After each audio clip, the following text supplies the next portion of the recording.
Liz-Anne from the Modern Table, and I'm going to be making some cheesy celeriac and apple fritters with loads of fresh herbs. So I'm going to run through the ingredients that we've got. Grated celeriac, we've got grated apple, we've got some fresh tarragon, which we'll come back and speak about in a minute. We've got our egg yolks and Dijon mustard already mixed together, some grated parmesan. Over here we've got a little bit of chopped chilli, our pumpkin seeds, and we'll throw some salt and pepper in too. So we need to chop our tarragon. Now sometimes I think that people buy tarragon for recipes and they use half a packet and then it sort of just wilts away in the bottom of their fridge. I just want to say that tarragon is quite underrated along with celeriac. That's why we're doing it, and it's great because it's very seasonal at the moment. Tarragon you can throw in with your roast chicken, maybe chop it up and add it to your scrambled eggs on the weekend if you want to impress somebody.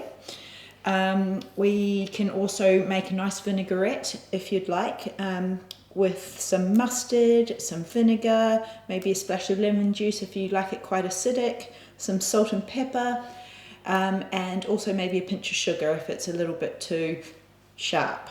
So we'll take the tarragon off the stems.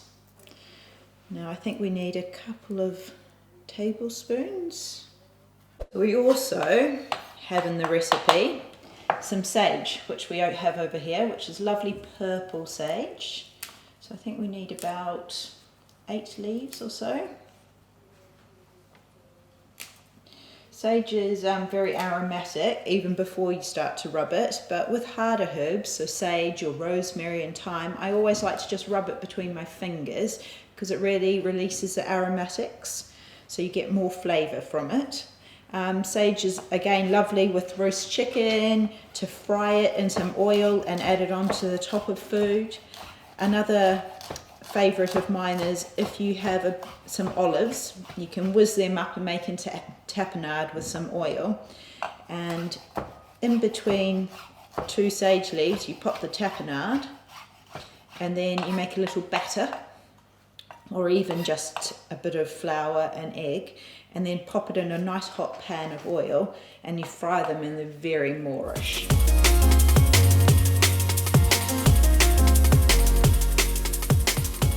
So we've got our celeriac going in,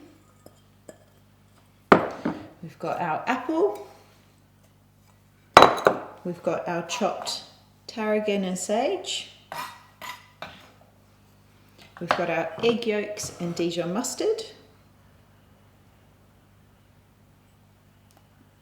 We can get that out. We've got our parmesan. We've got some pumpkin seeds for texture. Chilli.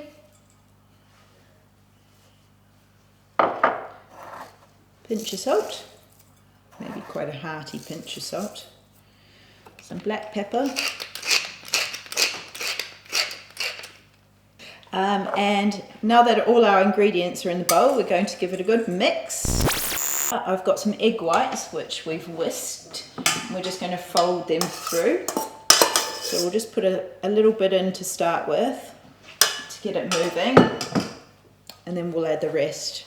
Now this will just help to keep the fritters light and fluffy. Try not to break the egg whites down too much because it will defeat the purpose of having them. I think we've got that all mixed, ready to go in the pan. So every week or every few weeks, if you're more like me, I go through my fridge and I take out all my soft herbs, and sometimes I can even use rosemary in there, but let's talk about soft herbs. I throw them all into a blender, or even a stick blender will do the trick.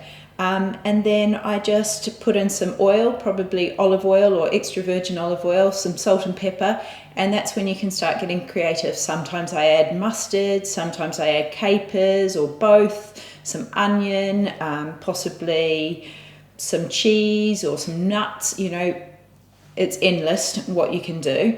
And and it's a good way of using them up without letting them just rot away. And then you can throw them on meat, on pasta, anything, or just smear it on a nice piece of sourdough with some cheese is really tasty. So we'll just chop up our parsley that we need for the fritters to go in our yogurt. Okay, so we've got our Greek yogurt here, which is going to go with our fritters to dip them in. So we put the parsley in, throw a good pinch of salt in, some pepper, and you can also later on throw in a little bit of olive oil. Give it a good mix, and then just check your seasoning.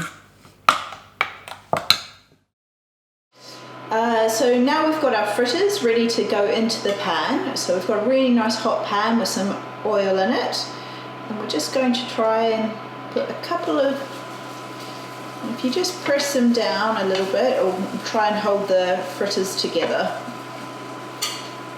So what we're aiming for is to be able to caramelize them on one side for a few minutes and then flip them over and do the same again on the other side. Then we pop them in the oven to finish them off and make sure that the celeriac's all cooked through. And here we've got our celeriac fritters, which I've just taken out of the oven.